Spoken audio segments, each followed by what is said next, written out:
So I have a video already on how to render an image sequence or MP4 video file from After Effects, but I want to render just an image from my comp. How do you do that? Just the one image I'm on here. I don't want the sequence, I just want this specific frame. How do I get it? Well, it's very simple.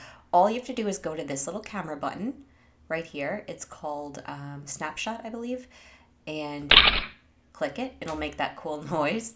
And then go up to Composition, Save Frame As, File, and that will send it over to your render queue.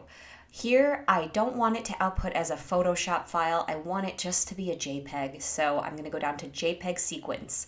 It's not going to render as a sequence. It will just render the one JPEG image. So don't worry about that. Just select OK. And then finally choose where you need it to output to. Here I have it.